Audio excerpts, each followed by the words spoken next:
Welcome to Seeing Scarlet. It is Shelby here with Tyler, and we are both struggle bussing with the weather. Has been kind of fun in winter wonderlandy, but congested. So hopefully y'all can hear us because we have fun things to talk about. The women's basketball team, the Lady Raiders, are back on the winning side. We knew it was coming, but I mean, boy, did they do it in a big way. Absolutely murdered Utah, 77-49. One of our best performances of the year, bar none. Start to finish, dominated all the way. We're going to talk all through that. We get to show highlights. I'm excited. Highlights. Snudda Collins went off. We're going to go through the box score, a lot of fun things in it. Talk about all the ins and outs of the game. And then preview a big matchup with Iowa State on Wednesday night at 6 p.m. in Lubbock. Be there, y'all. As Krista Gerlich said, I know we didn't finish the Kansas State game, but goodness sakes, we're 20-2. Give us another chance. That's what she said in her radio interview after the game. Please show up and support this team. Men's basketball is off this week. It's your only chance to see a basketball game in person this week until women play again next on Sunday. So be there for that. They could really use your help. Now, Iowa State was picked second in the Big 12 for the season. They dealt with some injuries, but they're getting healthy again. One of the leading scorers in the country. We're about to talk all about that in the preview, but if this is the only part you see or you forget by then, please be there on Wednesday, 6 p.m. Pack the USA. This would be a massive win for the team and the program. Anything else, Tyler? Yeah, it's going to be a huge game. We have a lot of fun stuff for the fans. I think we have a tumbler that we're giving away, a nice Lady Raider tumbler, stainless steel, all the things. Keep your drink cold. We're also giving away a really cool throwback double T hat for students. And your number one Texas Tech softball team will be doing autographs pregame. So if you have no reason to not show up, well, there's a reason right there.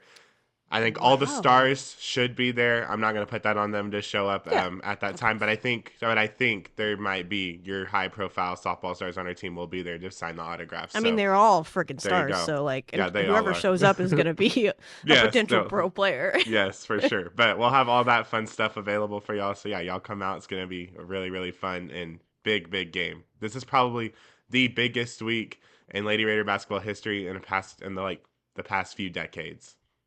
Very big week for sure. If they could win both these games, they're right back in the hunt for the Big 12 title, which is insane. Like, I'm not even putting that on them, but like, they have every right to go and get it, man. And they're in the running at 7-2 now. And one more thing about softball before we get into that, you mentioned it, they're coming. We did interview Nyjah Kennedy and Alana Johnson last week. One of the best interviews we've ever had, I think, with athletes. They were great. I just edited it the other day, and so I kind of skimmed through it and watched it back a little bit while doing that. It's great stuff. Y'all are going to love it. I think that might come out on Wednesday. We're still figuring it out. Timeline, there's a lot of sports going on, but that'll be out soon. So like, subscribe, all the things on YouTube, and you'll get to see that. But lots of softball content continuing, and their season's not very far. Less than 2 weeks now, right? So yeah, go get the autographs from them, and then watch your Lady Raiders beat Iowa State on Wednesday. But first, how did they get to 7-2? They had dropped 2 in a row. We said the team's not panicking. Fans might be, but I don't think the team's panicking. But they had to get some things figured out. They had to do some work, and they had to go to work, and they had to get back to playing Lady Raider basketball. And that's what they did in this game, Tyler. That was Lady Raider basketball. Now, we've historically played Utah well. For whatever reason, we have their number. Coach DeVrew sounds like he had the scout again based on doing the pregame interview or pregame radio interview, so I'm going to go there. He just seems to know how to beat Utah, so kudos to him. But kudos to the players for buying into it.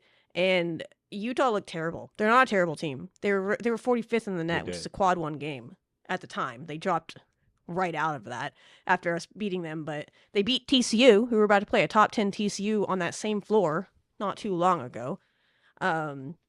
They're a very talented young team that can shoot the lights out of the ball, and they didn't make their first 3 until there was 3 minutes left in the fourth quarter. They had me looking up when's the last time Utah didn't make a freaking 3 in a game, which would have been like a long time. They're known for shooting 3s. That's what they do. We said, yeah, we know that's what you do. We're going to force you to make tough 2s. And they couldn't do that consistently. And it kind of got them out of their rhythm. They just didn't look like they wanted to be there. We just kind of took their will to live away from them early. And Gerlich credited Danae Fritz for getting on the floor a lot, just being active. and never letting Utah kind of get their momentum, causing a lot of jump balls, and just making it a disjointed game at times when they wanted to get the rhythm going. And of course, Snudda Collins was in fuego. Wow. She made a beautiful first mid-range shot, and they asked her after the game, when did you know it was going to be your night? This is what true buckets say. She said, after I made the first shot. And it was. She didn't miss her first three. Utah didn't make a three till the final 3 minutes. I think she missed her first three in the final 5 minutes of the game. She went 6 for 7 from three. And as Coach Gerlich said after the game, when Snudda Collins is making threes, she's impossible to guard because then she has that mid-range game really right in the lane game where she can just so under control. That's what I want Jalen Bristow to learn from Snudda before Snudda graduates. Because that's the element of her game she can add, and they're similar players in a lot of ways, but if she could add that, but that's what makes them such a conundrum for people to guard. Because who are you going to put on Snudda? Okay, if you're going to put your most athletic forward on Snudda, who the heck's going to guard Jalen? Because they're both people that can guard three. Okay, you're going to put them on Jalen, who the heck's going to guard Snudda? And okay, then you got Bailey Mop, and so when you really need your people to be your people, and they were in this game, so. I got more stats, but I'll shift it over to Tyler to run through the box score and his thoughts, and then we'll show highlights, and then we'll kind of compare what we talked about in the last episode about all the rim stats and all the things. All that got fixed. I was ready to cry. I was seeing so many layups. I mean, Danae Fritz got 2 shots in the lane. I was like, oh my God, she's back. She's back. Oh, great. I was about to pass out. But anyway, Tyler, take it away. Yeah. We came out swinging right off the bat, and that was something that I had really harped on in the last episode. I was like, we can't start games the way that we started BYU and even the Kansas State game before that. We have to be able to have an answer and start off strong, and a lot of that was really Snudda Collins. There was a certain point in the game where Snudda literally had more points than what Utah had Multiple scored. I think points. That was, yes. I was keeping track on Twitter. It was 17-16, 20-16, Snudda Collins tracker. And I think at the end of the first half, she had 20 points and Utah had 20 points. So they were right evenly matched. Yeah, right equal. So, and that was because they made a layup as the buzzer sounded. Otherwise, she would have beaten them in the first half. Literally. They didn't have an answer for her. 28 points, as you said, 6 for 7 from the 3-point line, 1 steal and 1 assist. And then really the whole entire team really just filled up the box score in this game. Bailey Maupin had 15 points, 1 rebound, 1 assist, and 2 steals. Jada Malone had a nice 11 points, was able to get a few boards. She made 8 in a row. She did. She did. She was on fire. Jalen Bristow was able to fill in the box score on this one. 6 points, 2 rebounds, 3 assists, 2 blocks, and 2 steals. She was really active on defense with her length. She was. She looked really good on defense, and I really liked how confident she really was at that 3-point line, because I think that's something that we really needed from her in this. Even though, just keep shooting it, Jalen. Just keep shooting it. They will go in eventually, and they did in this one. Part of them did. Sarah Sanogo also had a really solid night. 6 points, 5 rebounds, 2 assists, 1 steal, and 1 block. I really loved Sarah's game in this. I thought her rebounding was great. Utah really couldn't hit the broadside of a barn, but Sarah was able to get there. Which is wild. They're one of the best shooting teams in the Big 12, so credit us. But they were in It was impressive. And then Sydney Love, something that we've also said that last week. We said she's going to have to step up. Great. 4 assists. I think she was second in the team in assists in this one, right behind the Gemma Nunez, who had 9 rebounds. A little 5'7" point guard. 9 defensive rebounds. Gemma Nunez with a steal accompanied by that and 2 points. Just absolutely incredible. And then 5 assists with that. And then, as we talked about, Danae Fritz, 4 steals in this game, led the team in that category, 3 rebounds, 1 assist, and she had 4 points. And as you said, you'll see in the highlights, we saw some Danae Fritz basketball driving in the lane and getting shots up, and it was beautiful. So overall, just one hell of a night for the Lady Raiders, and this is the response and the confidence you need going into such a big week. Yeah, and you talked about rebounds. You're naming off all those. Everybody was rebounding, and that's how this team has to do it, is that gang rebounding mentality. So for the second straight game after the issue was rebounding for a bit, we have now out-rebounded our opponent. And the Utah coach after the game in this one said Texas Tech was just the hungrier team. The hungrier team won today, and he said that they have not been out-rebounded in their last however many games. He was like, I don't know how long it's been since we've been out-rebounded. But Texas Tech out-rebounded us today. He's like, the hungrier team won, amongst a lot of other things that went wrong for them. But you love to hear that from an opponent. Utah is a good team. They're in the tournament field right now. They're going to have to play a tough West Virginia team on a quick turnaround on Tuesday, so they need to get right back at it. But that's a tournament team win you got over them, and you made them look not good. But it was a good matchup for us. We talked about that last week, is that they don't run in transition, they don't offensive rebound well, all these things that were in our favor. And so you're like, that should help us get right. So let's keep that in mind. So when we get down the road and we're playing a team that does, again, whatever, we'll have to worry about that. But we didn't allow them to do that either. And so that's good. But one area they were good at, on paper, was not letting you score at the rim or in the lane. For whatever reason, it's not because they block shots. They don't do that. They weren't in this game. But they just kind of keep you out of there. They have good body length in there. They only allow like 50% shooting at the rim and all these things. Well, we talked all about last week how that had been an issue for us, and it was dipping down to where you didn't want it to. He shot 70% at the rim, Tyler. 70% at the rim and 42% in the lane.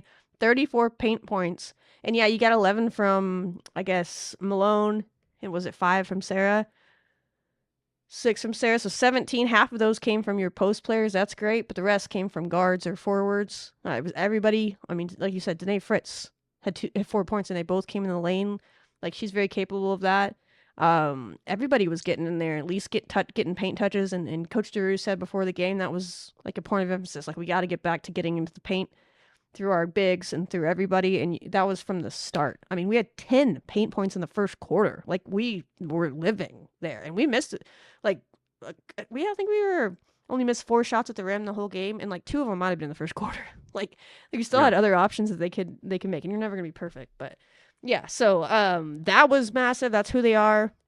Got it done. And then on defense, Tech forced Utah, a team that only takes 6% of their shots in the mid-range, to taking almost 19% of their shots all game in the mid-range. We talked about last week, that's what we want to do to teams. That's what Utah wants to do to teams as well. We're just a little bit more comfortable taking shots there. They don't want to do it at all. And we force them to, and that's what you kind of saw. And that's what takes them out of their rhythm, is they don't want to take shots there. And even if they're open shots, if you're not comfortable taking them, it's tough. And they only took 14 total 3-point attempts. That's like a ton for a team like Cincinnati, remember? That would have been way over their average. But not for Utah, who takes 26 a game. And they took 14. A lot of those came in the fourth quarter after we kind of like shift some people around. They only made 3, like I said earlier. And they didn't make 1 until less than 3 minutes. And then they made 3 in a row. That's how they are, though. It's like once they make 1, they can get going. It just took them forever to get one to go because we were just harassing them. So that was big time. And then also in the press conference, which made me laugh, in the back, you can just hear a reporter simply ask, Coach, who is Snudda Collins? That was his question. There was no follow-up. There was no, like, anything. He was just like, who is this girl? Which, first of all, how do you not know who Snudda Collins is? But I guess she introduced herself to the Utah media base and fans there. The Utah coach was clear to say, we know who she is. We played her a couple of years ago when she was at Ole Miss, he said, in the Bahamas. He said back then she was a shooter for Ole Miss. She started, and he was talking about how Texas Tech does a good job of ISOing her and other elements of the game as well. So he's like, we were aware of who she was, but we didn't do a good enough job adjusting in game. He kind of talked about how that's a little bit of their youth, which is fair. That they're still working on making adjustments in game before they get to a timeout or before they get to halftime. And he said that we were going under screens when we shouldn't, and things like that was kind of her response. But he knew she was, but it was just cracking me up that, like, if the mic, they didn't hand the guy the mic, I guess, because you can barely hear it. But I'm telling you right now, if anyone wanted to make a fire Snudda Collins edit on TikTok, that would be the opening right there. Just a reporter with a mic saying, who is Snudda Collins? And then she drops 28 on your team. He didn't mean it disrespectfully. It just cracked me up. That anyway, Snudda was the story of the game. Obviously, she carried things for this team, and that's what this team has been about. Is like Bailey didn't have the best first half, but Snudda was like, "Oh, I'll take over, no problem." And then Utah did make some adjustments in the second half and started putting some different people on Snudda, and that allowed Bailey to score. She scored most of her points in the second half, and everybody else didn't need to do a ton. When you have a player going off, they just kind of supported her, and it was even scoring throughout the box score one of our most efficient games, our second best offensive game of the season per Torvik. 100 out of 100 Torvik score. That's perfect. We were picked to win by 2. We won by 28. You know, those computers love that. And it was our second best defensive rated game and our best since the very, very, very first game of the year. We haven't been in the 60s in a while. It's been a bit since we've been down that low. Maybe Arizona. Arizona might have been there, but it might only be the second time in Big 12 play we had a defensive rating in the 60s, which, again, if you're 60 is good. Lower is better. Right. Defense rating is basically how many points you're allowing per 100 possessions. So same thing on the offensive end, how many points you're scoring per 100 possessions. So that one's good to be higher, defense lower. It was great. You just gotta carry it over to your next game. Who when we get into the Iowa State, there are similarities between how these teams play. One major difference was the inside presence, obviously, but other similarities. So yeah, I mean, I could break it down more, but I kind of just want to show the highlights, Tyler, because we haven't gotten to do it in a while. Oh yeah. Are you good with Let's that? show them. Let's show them. them. And let's show them a whiny Reese Ross on Utah if they should clip that in there. Oh my god. I'm pretty sure she was the player in the post game. She was fine in the post game, but my god, yeah. It's fine. Give her an Oscar. They did ask her about her emotions. That might be why they asked about the player emotions. Like, y'all seemed emotional. I was like, what a question. She was just like, oh, that's kind of how the game goes. Crack me up. Walker joined Snead in the starting lineup the other night. Tonight, it's Brooke defense Walker, from the beginning. Texas Tech, a 19-0 start. Sarah got the scoring going. That's happened quite a bit this year. Point of emphasis was to get her the ball early, and they did it. But also had a rash of okay, Danae Fritz. Okay, turn around, Jay. Like, what? I mean, she's broke that out like against like 3 or 4 teams in her career at Texas Tech. I'm always like, where's that been? Oh, Snudda. Oh. She is so good at. She's so good at that. Like, no one can guard Snudda. The only person that can stop Snudda Collins is Snudda Collins, especially when she's making threes. She was locked in. That's such an underrated pass. Emma Nunez. Never leave. Oh, Hema was really good in this game. Goes right to the coaches, asking them for the grade sheets. Just really complete control. Her and Jalen have such a good connection. The most percentage of any assist on the team have gone from Hema to Jalen, fun facts. Wow. Malone. She's about to have a big game this week. It's good for her to get a little warm up. What pass? Sydney. Back cut Bailey. That's the Sydney love we've been waiting for. And then this, she kind of took over in the second quarter. She really She had did. that, and then she's going to do like a little step back 3 moment here in a bit. I don't know if they show it in the highlights, but I was like, Sydney, I see you. Oh. Yeah, sit down. Might not be there, as Sammy has reported. Well, there isn't any reason to say That's, again, that's like such an inefficient shot. It's like Snudda Collins all day. Do your thing. When you're this hot, just take it. Everybody on the team was shooting confidently, I thought, as the game went on for sure. I mean, just like, look at that. When you're hot, yeah. Yeah. But what I love about Snudda is in games where her shots not fall. Oh, look at that, Sydney. That's what I'm talking. Where has that been? The confidence. Yeah, if we get that, Sydney, moving forward. And a takeaway. Jalen is such a freaking unicorn. Like, she can just do shit that just no one else can do. Like that. That was just unfair. Bailey needed that. It was a slow game for her. She kind of started playing more like herself when she got that one to go. Sydney and Jada have a great relationship on the court, and Jada's like coaching her during the game too. It cracks me up. There we go. Yeah, Jada scored like 8 straight points. This is probably another one right here. But oh no, this is another Snudda 3 because of course. The ball movement though is really big. That was a great drive, and did you notice Jalen under control? None of this. She stopped. I don't have it. Got it today. Pass over. We were just played like they truly believed in whatever the game plan was of this game. You could see it. They weren't thinking. I mean, look at that. Back to making buckets. I mean, I kind of just want to watch them again. Is that allowed? It's been a few games. 2. We were spoiled. But yeah, I mean, they just were good in all phases of this game. Maybe the fourth quarter, you allowed Utah to score like 14 points or something. But we had a lot of reserves then at the very end of the game. Got a little messy. Hopefully Sarah's okay. There was a little injury moment, but she seemed fine after the game. But I mean, Snudda Collins. Snudda Collins, beautifully done. And Collins Just Me. nasty. Wow. Look at the passing. Again, Hema was just back to being Hema in this game. She really controlled pace and tempo and spacing. I mean, that pass is absurd. I need people to understand. It looks like easy, but no. Defensively. Again, Hema. Whips inside, nice feed, nice finish. The color commentator was about ready to kidnap Hema Nunez. Literally. She kept talking about, I wish Utah had a point guard like that. Make changes everything. I'm like, all right, chill, lady. Someone keep an eye on her. But you have a lot of time, so we'll see how they We really sliced up ball in our front court with them. I was worried about that, but they just said, no, we're good, we're good. Yeah, I mean, I need to watch more Utah games, but it is after we just made them look terrible. I don't know how they've only been allowing people to shoot 50% at the rim. Like, that's how good we played. Like, clearly they're much better typically at not letting you get there, I guess, but credit us. Energy might not be there, as Sammy has reported. Well, there isn't any reason But anyway, I would keep watching these all day, but we can do that on our own time. But yeah, they got it done. Big win. 20-2. That is the more wins than we had all of last year. We have passed our win total from last year that went into the postseason of the WBIT to get those wins. Now have won 7 games for the first time in the Krista Gerlich era in the Big 12, and we're exactly halfway through Big 12 play now. There we If go. I told you halfway through Big 12 play we were going to be 7-2, would you have believed me? Probably not.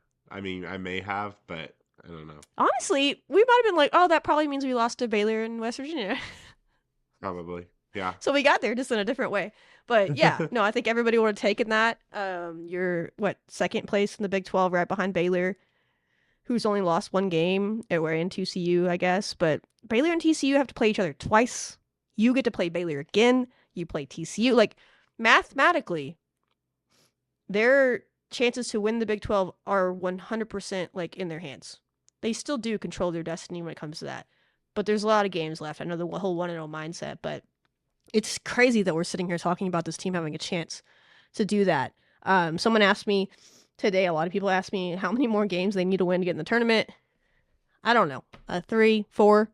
I don't think you can get. I don't want to get into the start counting down that thing. But yeah, they're getting close to where, yeah, if you win 3 or 4 more games, it'd probably be hard to keep them out. So like they're definitely doing the work. But the back half of their Big 12 schedule is harder than the front half was. But they won some really hard games in the front half of Big 12 play. So you went 1-1 on a road trip that trips up a lot of people. So that was good to bounce back in the way they did, get that little monkey off their back. And they're just back to playing like themselves, and they're going to need to moving into back-to-back games. We'll see if Iowa State, by the time this comes out, the rankings will be out. So y'all can go and look. They could be ranked again. They kind of had just fallen out of the rankings last week, but they got one of their best guards back, and they pummeled both opponents this week. So they could find themselves back in the rankings, so it could be a top 25 matchup on Wednesday.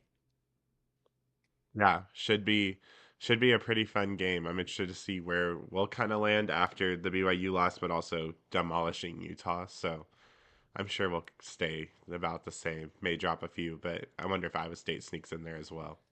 Yeah, I bet we're like 22, 23-ish. I mean, we shouldn't drop out, but who knows? It's all rat poison, as Jerry Glasgow would say. Yeah, like who cares? I really don't care. Except for they deserve it, but right. It doesn't matter. You're gonna have to win the games this week to stay in anyway, so that's what matters. That is true. We have Iowa State on Wednesday at 6 p.m. They're 16-5. They're 5-4 in Big 12 play. They've won their last 2 after dropping 5 in a row. But the key thing there is those 5 games they were without 2 starters. Ariana Jackson being one, and she's the one that has returned in the last 2 games. She's a key player for them because you need as many shooting guards around Audie Crooks as possible, because if you don't have those, people can just ignore their guards and all triple team her. Since she's come back, you can't do that because now you have multiple guards on the outside that can shoot and handle the ball. She's a great ball handler, facilitator. She's huge, and she's one of their better defenders, which also takes pressure off of Audie, because if you can't beat their guards and get to the lane, she doesn't have to do anything.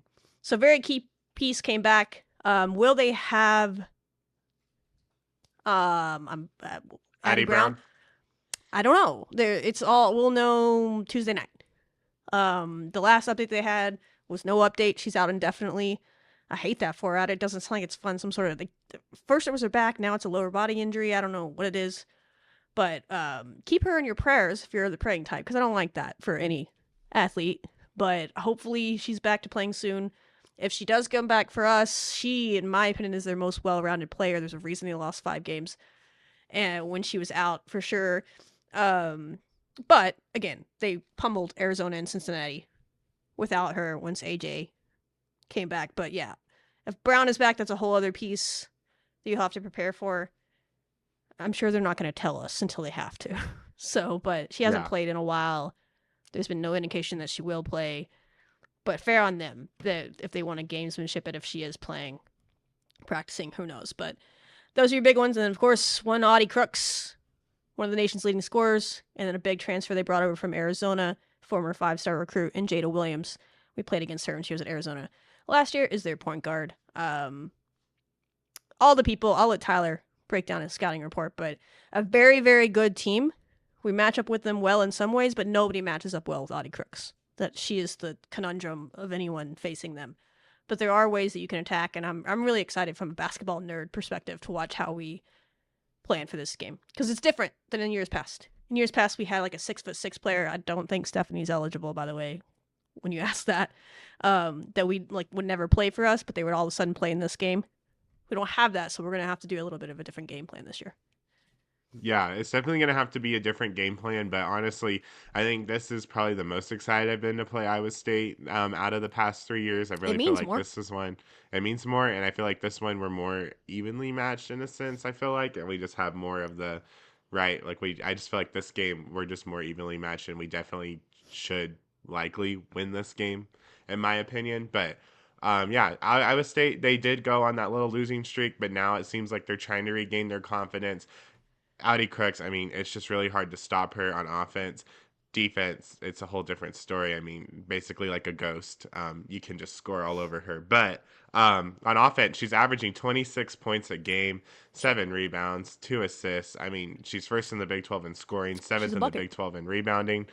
Literally a bucket. Jada Williams, as we said, that transferred from Arizona, 14 points, 3 rebounds, 7 assists, 1 steal, and also a 33% three-point shooter. As a matter of fact, against Cincinnati, Jada Williams popped off and had 44 points.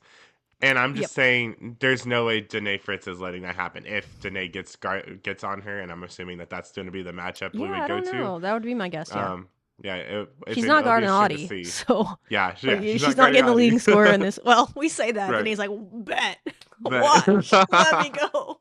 You know she would do it. Insanity. But yeah, so I don't think that obviously a 44-point game would be in there. But yeah, there's been different approaches to kind of handling these two. We saw Baylor choose not to guard Jada Williams and double team Audie the entire time. That was a choice, and it worked in their favor. I'm not saying we should by any means do that. Don't leave Jada Williams wide open. That's part of the reason she got 40, since he tried that. And people have been trying that. And then she started learning how to that really only works once, and it was credit Bailey. That was just smart basketball, but because she was like nervous. It was the Caitlin Clark to South Carolina thing where you're just not what you're leaving me wide open. It gets in your head, but once you expect it to happen, then she has gotten comfortable taking wide open threes, and now people have to guard her again. But definitely. But yeah, and then she's 18th in the Big 12 in scoring and first in the Big 12 in assists in that category. You mentioned Ariana Jackson is finally back, 6 points, 3 rebounds, and 46.2% three-point shooting in that game. As you noted, she is going to be a key player now that she's back, because I realized that that's probably what the difference was in those past 2 games to add her in there. Yeah, she's a very important player. She's, we talked about Danae Fritz. She'd be like if we lost Danae Fritz, in my opinion. Kind of that important player that people don't know about unless you actually watch your team play. She's that important to them on both ends of the floor. And they just needed some good news, I think is what their coach said. It's like sometimes you just need some happy stuff, because they really thought they had lost her for the year when she went down. They thought it was an ACL. Got better news the day after, but they still thought she'd be out for 4 weeks, but she absolutely murdered rehab, went all in, and got back as fast as she could for her team. And she's been playing big minutes, so she's not even on a minute restriction. So kudos to her. A lot of respect towards her to fighting back as quickly as she did, because her team needed her. And she shoots. That's the important part here. Is the more shooters you surround around Audie, the harder it is to double. on Audie Crooks. And if you can't double Audie Crooks, if she gets the ball, she's going to score, right? Typically. Like, it's not even like you're playing bad defense. She's a bucket. We'll talk more about that matchup in a minute, but that's a big reason that getting AJ back, as they call her, was big. It's just one more guard that can actually dribble, and like the other guards they have to just shoot, but she can actually play make along with Jada and shoot. So it's key to get her back. Brown is still a massive loss for a lot of reasons, but they have they should be a tournament team with just this amount of people. Like, that's enough good players. For sure. They're a really good team, even without Brown, but we can definitely beat them. But she's a key piece for sure. Yeah. And then they also have Kenzie Brown, who's another guard, shooting 40% from the 3-point line, averaging 6 points. Oh, Kenzie Hare. My bad. Sorry, that was the softball player, I think, for Arizona State, right? Kenzie Brown. Oh, my God, yeah. Just like mixing. I'm hearing all the names, and I'm just making my own. That's a fair mess up, because she's daunting herself. Yeah. Also daunting now herself. I'm terrified all over again. But yeah, she throws her in the mix. And then we didn't even talk about what their bench is able to provide. And really a big player on their bench who Danae actually got put on guarding last year. Sydney Harris, Copper, if you will, if you know, you know, as her nickname. But Copper went as a 6'1" guard forward. We've had trouble with her in the past when she was at TCU last year. She only had like 5 points or something insane like that. She's averaging 7 points, 2 rebounds, and is also a 40% 3-point shooter, and also makes her free throws. She's leading the team in that category. If Iowa State gets hot with her off the bench, then that definitely can be a problem. They also have a few other. She had been starting once Addie Brown was hurt, but I don't think she started their last game once AJ came back. So I don't know what their plan is, but she kind of comes in and out. She plays that. Kind of like been role mixing it around. They also have they've also tried putting in, I believe, Reese Beatty at a few times. And they're a little guard herself that's really filling in the box score as well. But I don't know. It's just really interesting. My main takeaways really for Iowa State in this game is, obviously, as we talked about, this is the Jada Malone game, right? This is the game, like, when we brought Jada Malone, I'm like, this is what we need her for. Something she'll be, I think, probably a really good matchup for Audie Crooks. Defensive end, I don't know, but I think that she definitely can score around Audie Crooks for sure on the offensive end, and I think that's going to be interesting. Obviously, Jada Malone can't play all 40 minutes in this game, so you're going to have to go to other players in this as well. But as we said, Audie does not play defense, so you can figure out your way to work around her, and then that'll be huge. And then also, like, our defense is just going to have to be on point, because if you have Danae taking out Jada Williams, and we're gonna either try to double team Audie, or we're gonna try to figure out what we're gonna do with Audie Crooks in that category as well. They still have so many scorers, and you can't let one of them, or 2 people, or 3 people even, go off, because they can beat you right there, even if you isolate what Audie can do and what Jada Williams can do as well. So I think it's a very interesting matchup. I think we should be able to win this. As I said, their offense is really great. Their defense, it's decent, could be better, but I don't know. I'm really excited for this matchup.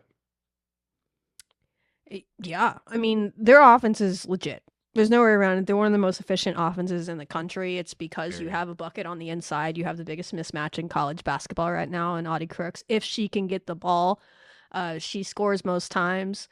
There's certainly ways around that we can talk about, but then they also surround her with shooters, and the more shooters they have on the floor, the harder it is to help down on her. So you talked about Sydney Harris.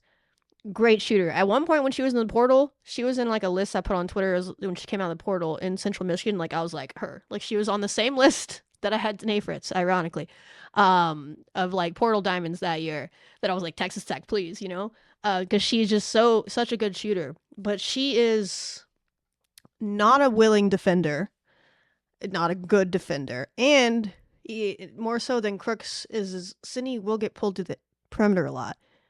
And I'm just saying, if they play man, I don't know if they will. They were playing man more this year than they had been, and then they went on that losing streak, and they kind of went back to their patented zone. But if they get into a man and Sydney Harris is on the court, yes, of course, try to take advantage of Crooks, get Crooks in like some 2-man like actions where she's the one having to make the decision, and try to get on her if you can pull her out, obviously. But whoever is being guarded by Sydney Harris needs to take her to the basket every single time, respectfully. I agree.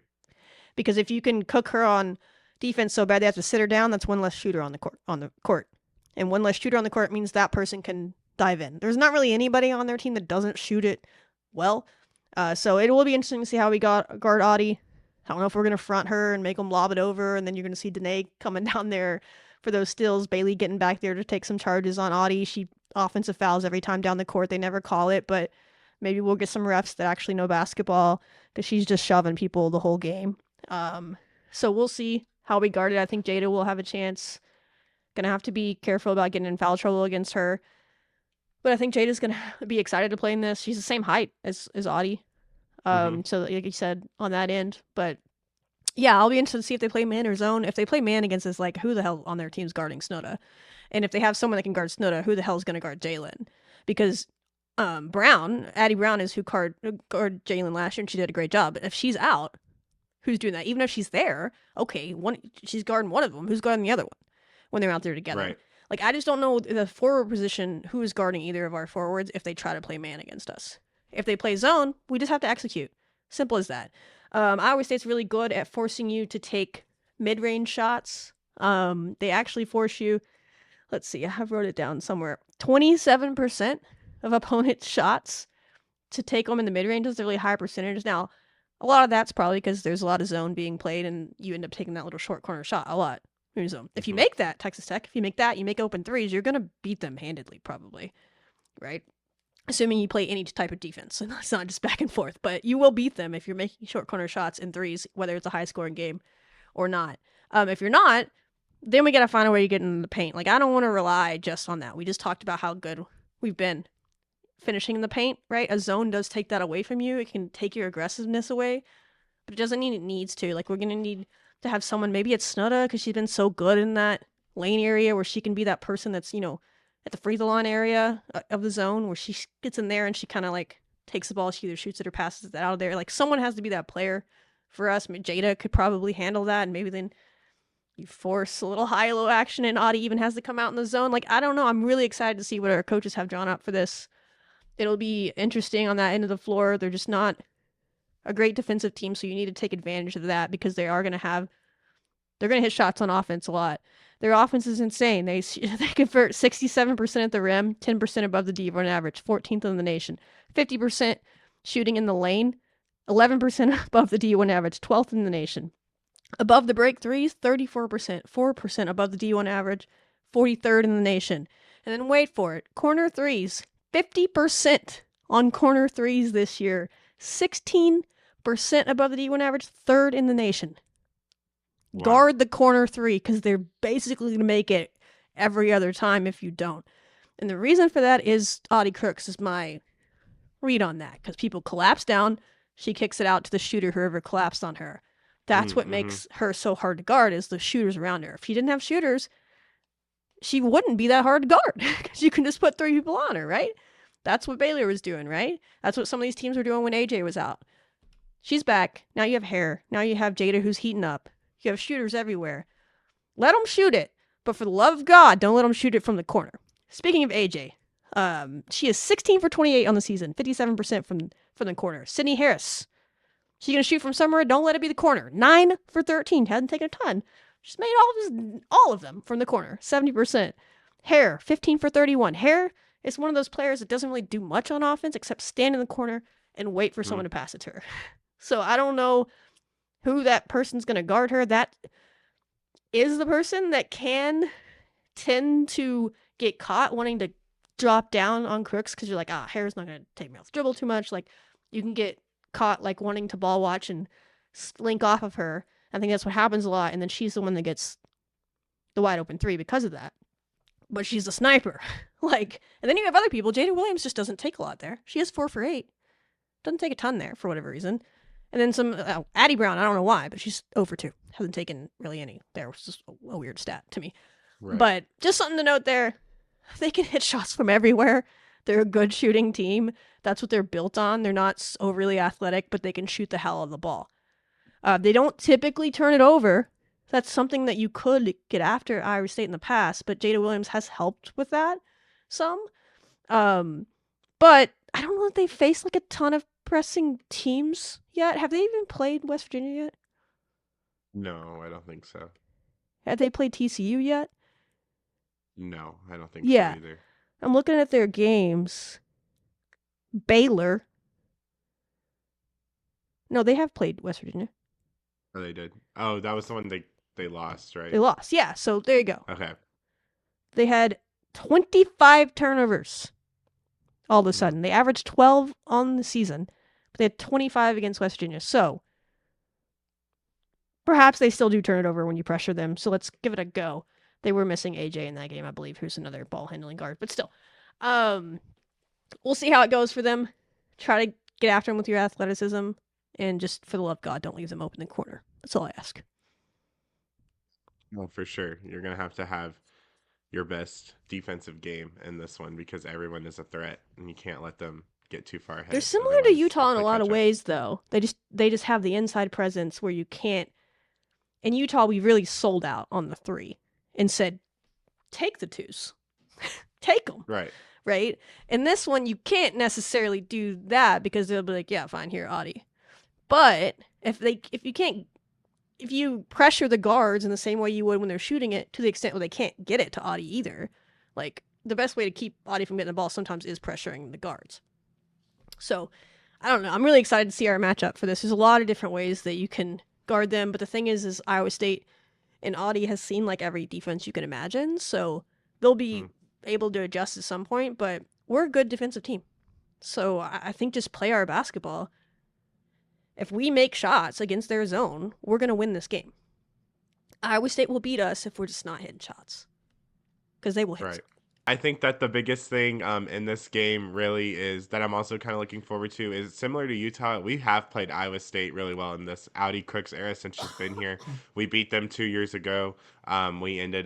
We barely lost to them last year in Ames, and honestly, barely is a strong word, but we were in that game. We were in that game. Should have barely lost to them if not beat them, but that was a different team that couldn't convert on moments. This year's team converts on them. Yeah, it was up until the fourth quarter where we were doing well, and then in the fourth quarter things got kind of squirrely. But I mean, from that game takeaway, we did break Iowa State's. They had a 3-pointer in like every single game since like the 90s, and then they didn't make a single 3-pointer in that. So, but we still lost in that because we weren't able to really control what Audie was able to do in the paint, and they had a lot of prolific scoring in that. And also, Addie Brown had a huge game. She did. She did have a huge game. So taking her out of the equation, if she's not going to be back, should help us in that regard. And then I think in this game, I mean, for the 2 players that have come from Iowa State, hopefully the emotions really don't get to them. Instead, they come out confident. I think last year, Iowa State fans are the most chirpiest fans when people leave their program. They do it to everybody. Hated them so much. Straight up borderline like cyberbullying at some point. Like they will not give up anything with that. So honestly, like I know Jalen and Janae as a compliment if I was them too, that they're that upset about me that they're like. Anyway, continue. Literally, like Jalen. They don't need to worry about it. They don't need to worry about it. Texas Tech, like we talked about with Nyjah and Alana the other day. Like Texas Tech Twitter's got them. They can just do their thing. They got them. Texas Tech Twitter will handle that mess. But yeah, their fans are crazy. Their fans are crazy. So yeah, I think that if they, just come out strong, do your thing in this game, and just put all the hate to rest, and just cook Iowa State, and just come out like wanting it. Come out like revenge, right? I know that there's a lot of new people on this team. They probably don't necessarily care about whatever emotions of last year and all the things in that game, but I think the whole team is just ready to really make a statement, and you can really do that against the Cyclones. I think it'll be a huge game for us. Yeah. However, they need to motivate themselves, go for it. To me, it's just another game that they can absolutely win. They match up well in certain phases. Like I said, they don't run in transition. They don't offensive rebounds. They don't block shots. That's just what we just played in Utah. If we can get to the paint, we will be able to score against them. If you can get there, again, they play zone to keep you from doing that, but I still would not want to ignore it if we can still pass it in there. If they play man, I mean, take advantage every time. They do, like I said, they take care of the ball well, but West Virginia, that gives you promise there. The one time they played a team that presses so far, they did not handle that well. Again, one of their ball handlers was missing in that game. But still, we'll see if they can handle our press. We're one of the best defenses in the nation for a reason. They score a shit ton in the paint, but that's Audie Crooks. They do draw a lot of fouls. Again, that's Audie Crooks because some teams literally just, foul her because they don't have any other option. And so they shoot a lot of free throws at 20 a game. That's an area we've struggled, is fouling too much. This is a unique one. Listen, Audie's probably going to make it if she's down there anyway. So is fouling her the worst thing? At least make her make 2 free throws. So I kind of understand that strategy, but we don't have a deep bench. So I don't know that you can really do it on purpose, but it's something in the world. They also don't foul much on defense. That's because they're playing zone. So they're not super aggressive on defense. It's also why their defense isn't good. Right. Sometimes not fouling is a sign of lack of aggression. It all goes together. And yeah, like I said, Audie's a bucket. 75% at the rim. That's absurd. 57% in the lane, 46% in the mid-range. Randomly, the shot chart, if y'all want to look it up, go for it. But girl has made 1 shot on the right side of the court all year. Or the left side of the court all year. Everything else has come on the right side. Really? Wow. Outside of the lane. She can make it on both blocks. Yeah. But if we're getting outside in the mid-range, 1 shot. She's only taken like 12 maybe outside or 3-pointers even on that side. She just doesn't venture over there. Sure, it's easier said than done if we can just shove her on out of the paint on the left side. She doesn't seem to want to take them. She's very comfortable at doing that little fadeaway shot on the right, but for whatever reason. Maybe she just doesn't do it. She'll just break it out in our game, but that was the only spot on her entire shot chart that is blue, is the left side outside the paint. It's just a lot of blue. Everywhere else is just deep red. She doesn't miss. Well, in threes. Let her take a 3 if she wants to. Let her prove that she's going to make it and then start guarding her. Right. But yeah, she's a bucket for a reason. It's always fun to go up against one of the top scorers, and I'm sure we'll be excited to do it. Statement game for sure, and most importantly, you need to win the game on your home floor. You drop one you shouldn't. Go get one that people didn't expect you to win before the season. Now, all of a sudden, you're picked to win by metrics and stuff. But that wasn't the case before the season, right? So go get one back for yourselves. I'm excited for them. I can't wait for this game. Just like I said, as a basketball nerd, there's a lot of fun chess match options. And our coaching staff this year has tended to put together some good scouting reports. And when the players have bought into that, like you saw at Utah, and really trusted it and feel like they look like they really understand it, good things have happened. So sounds like they got back from Utah. I was afraid they were going to be stuck there for a few days. But I think they got back today, Sunday, just 1 day late. So they can get to work. And yeah. I can't wait. 6 p.m. Wednesday. Be there. And actually, earlier in the year, or I guess in December, ESPN actually put this game as one of the top 10 must-watch women's college basketball games in the month of January. So another reason for you to be there. Like ESPN Is it on circled it on the calendar. No, it's on ESPN Plus. But ESPN was like, here are the top 10 matchups to look out for, and they had Texas Tech and Iowa State. So I wonder if that meant they were considering flexing it, and then once Iowa State started losing. Oh well. Our game on Sunday against TCU is on FS1, but we gotta get past national Iowa State TV. First. Yes. Look good on national TV, coming off of 2 huge wins. Yeah, big time. It's gonna be fun. Got to 1-0 mindset. Have to beat Iowa State, and Bailey Maupin is now 3 points away from passing Cheryl Swoop. She should do it in this game. How exciting! If we win, she's gonna have done it in this game. If she doesn't, then we probably don't win. Bailey Maupin doesn't have at least 3 points. I'm just saying.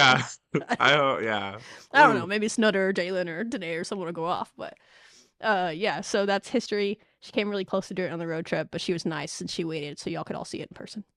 That's all it was. That's Love Bailey for you. Of course, Bailey's of course thinking about that while she's playing. Of all people, right. Bailey probably has no idea. But let's get it done. The men.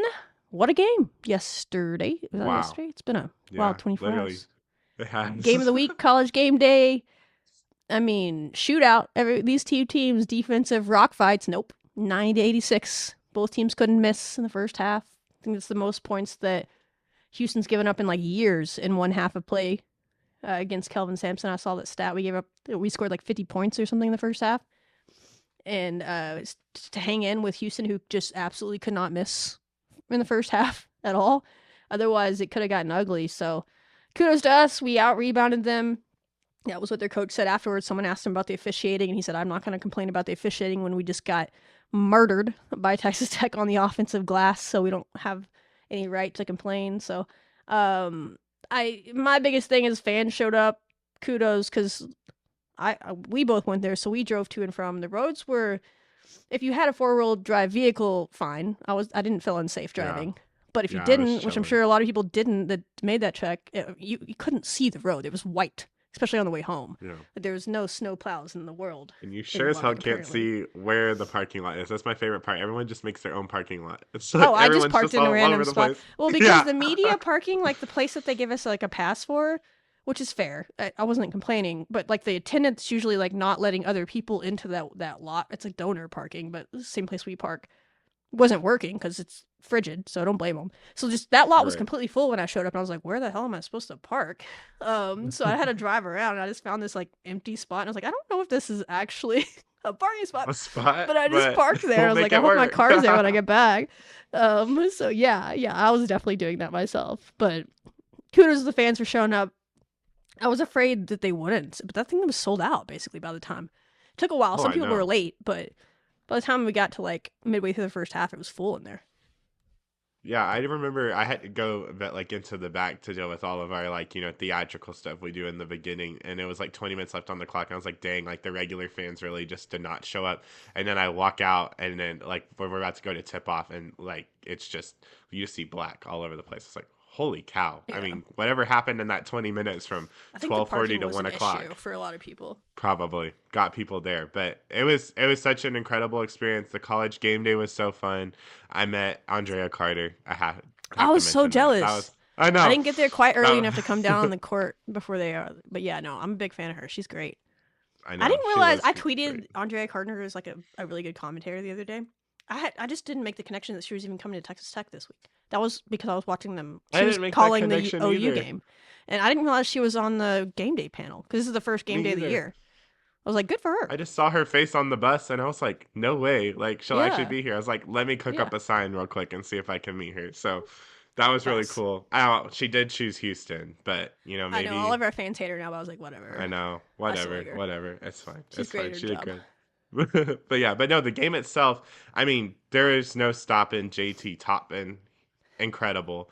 31 points, Bars. 12 rebounds, 3 assists in this game. He just came up huge. And his free throws, I think, honestly, like in those clutch moments final near the game, he only missed one free Yeah. throw the entire game, which for JT, it's kind of been a struggle, especially earlier in Less the year. than But 50% on the year, so good for him. literally locked in there. Jalen Petty. Oh my God, Jalen Petty. I mean, I love that kid. Thank you, Stanford. thank you. Thank you, Stanford. Incredible. I mean, 18 points, 4 for 6 from the 3-point line, 8 boards. I mean, wow. Yeah. And then Donovan Atwell, I don't want to say he won the game because a lot of things needed to happen before it got there, but there was a point where Houston was winning late in that game, like 3 minutes left, and he just hit back-to-back threes in the same spot in the corner with zero space.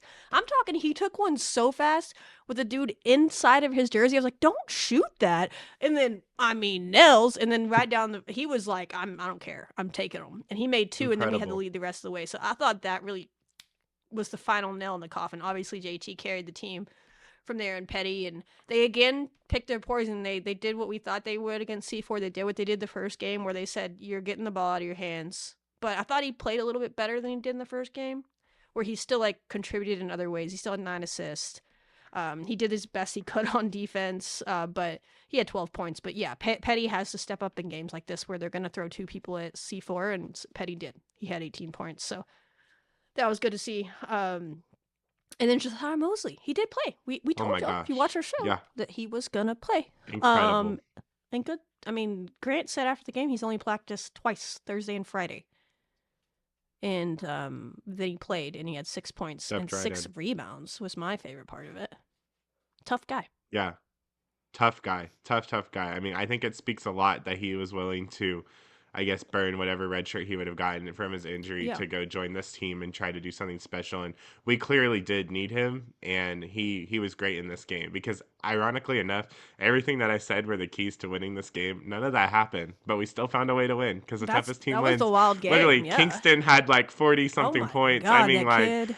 C4 didn't have like necessarily his best night because they were able to double team him. I mean, everything. I was like, oh, they're not really the best free throw shooters, and they were making their free throws. I mean, it was just like everything that I said was just whatever. It all still happened, but you know what? We still found a way to win. And honestly, credit to Josiah Moseley coming off of the bench and able to add that element to the game, because that was one thing we did talk about that we did get right. Someone on the bench is gonna have to kind of help and step in those moments. Every game, and then this game it was Josiah, and he'll get more comfortable. And Luke was doing a little bit more in pregame warm-ups. I'm still going to believe that one when I see it, but maybe that would be a massive boost. But hopefully. I don't hate the squad they got right now. I mean, you've beaten some of the top teams in the country, and I think I saw the Texas Tech's losses this year. Their average, like, Ken Palm rating of the people they've lost to is 10th in the nation. Like, oh, wow. Their losses are pretty good losses, so no one's going to want to face Texas Tech in March, but you still have to get to March. And so that's why I think depth is important. Like, you're going to wear down eventually. So the more people can get to just give minutes here or there, especially in games that you're kind of blowing out like they did Baylor, to give some of your big guys rest. Because there's been points this year where like you couldn't even play anybody. Like, they had to play. But just getting as many bodies as possible. So, yeah, kudos to them. They're starting to play closer and closer to the ceiling. We've said all year, like, I mean, this team has the talent to win a national championship because you have 2 All-Americans in your starting lineup. You just need other people to step up, and you're starting to see that, and people buying into their role, and no bigger sign than that than Josiah Moseley coming back to play after 2 days of practice and be like, I'm ready, coach. Let's go. And so he's just going to get better, especially a whole week off for him. That's, like, perfect before they play UCF. So you probably see him a lot more. And Brian gave good minutes again. He had some big rebounds in key moments. I don't think he scored in this one, but he fought for a really big tie ball. I remember in that second half at one point, that was like a key moment in the game that got us another possession. We scored like just small things I thought he was doing, which is something he wasn't doing to start the year. He's just so focused on scoring, but he's kind of like given up on that, which I think is going to come it's going to come back around to where he starts scoring because of that. But for sure, this team's just starting to buy in. It just took a little bit. It takes sometimes to convince people that you have to play defense and you have to do these things. When they lost a few times now, they're like, okay, coach, you're right. I don't like losing, so I'll do it your way. And they're starting to do that. Yeah, and also, I think this was a crazy, someone was telling me this after the game. Between Houston, Duke, and BYU, they only have 5 losses, and 3 of those come from Texas Tech. And those 3 teams are arguably one of the top teams in the country, and we're throwing ourselves right there in that mix, being one of the teams that have been able to beat all 3 of them. So pretty impressive. Literally stuff. Nobody's going to want to face us in March if we get there healthy. Literally no one. So that's why. And we get a week to get healthy too. Everybody has been begging Texas Tech to play a harder non-conference schedule for years. And this is why. And that's why when they were struggling, everyone it was like, hey, y'all been asking them to do this for a long time. And they did struggle in the non-conference. And there was like, oh God. But now they're battle tested. But it's not over. Other teams are going to keep getting better. So. But yeah, like we talked about last week, you had a chance to go 0-3 in the stretch, and they just went 3-0. Like, they're going to be ranked and definitely in the top 10 tomorrow. Well, whenever y'all watching this, it's already out. Probably. Maybe as high as, like, 7th? I don't know who lost ahead of them, but they're going to catapult up there pretty high. They should. Absolutely. And then they have a few games where they should probably win, and then when do they play Arizona? That's going to be the fun one. When we get to them again. That's kind of the game that's like looming in my head to really test where we're at, because Koa Pete is a problem. Maybe he'll be nice since his sister played her. Doubtful. That'd be interesting, yeah. That would be interesting. Revenge game on his sister's behalf, perhaps. No, we'll talk about that when the time comes. But yeah, any other thoughts on basketball? We don't have a preview for them because they are off in the midweek, but we'll talk about their game with UCF the next time y'all see us. Yeah, I think just fans just lock in on Lady Raider basketball this week with the men having that little break. They have, again, as I said, this is probably one of the biggest weeks in several decades in Lady Raider basketball history. This is the week that we've been looking forward to, circling on the calendar, matchups we've been wanting. You have WNBA talent coming into the USA this week. So why would you not want to not watch it? I mean, go watch it. You definitely have a couple USA. of WNBA draft picks, I assume. I assume Audie Crooks will be drafted by somebody. Someone will give her a chance. And definitely Olivia Miles on Sunday, who's potential number 1 overall pick. Definitely a top 5 pick. But depending on how she finishes the year, could be the number 1 overall pick in the WNBA draft. And you're going to get to see her in person and hopefully get to beat her. Yep. Buy your tickets. Hopefully. I think those tickets, a lot of people have already bought those tickets. But they should Yes, the still TCU open ones the are upper going bowl hot. if it comes to it. But They better. Come sit with me. That's the goal. Let's hear. Give Shelby some neighbors Let up me there say in the hi. media thing. I was so excited when we had students up there. Hopefully the students show up and show out. Like Gerlich said, give them another chance. Y'all really do help them. I mean, y'all almost helped them beat Kansas State when they were playing like shit. So when they play good, imagine what you're gonna do for them. Yeah. Like if the men play like bad or something, like if the men, like if it was reversed and Colorado came here and they had that game, students were still going to show up to the Houston game. So why would you not do that for the women just because they lost and lost their undefeated thing? I mean, come on, let's be real here. Like we support all teams. Don't be a bandwagon. Support all Red Raider teams. These athletes work their asses off every single day to represent our school. So the least you can do. These are your classmates. Yes, and this team is trying to do something that hasn't been done in 13 years. They need all the help they can get. Like, stop doubting them and just go support them. I can't get over it. And I don't think it's a lot of people. It's just the loudest people. It's one of those issues where the minority is the loudest, as always. So I think the majority of people will be there, especially the paying fans. I don't think will change. I just want the students to show up again. I'm not expecting them to actually be in the upper bowl with me, although please prove me wrong. But even if, how many people does the student section hold? Like half of 4, that number. Did you say 4,000? 4,000, yes. Oh, well, I was gonna say 1,000 showed up, but I mean that would be 2,000. So just a chunk of people, 500, 1,000 of them showed up. That would be. Yeah, I mean even what we had against Houston that one night was. Yeah, I'll take it.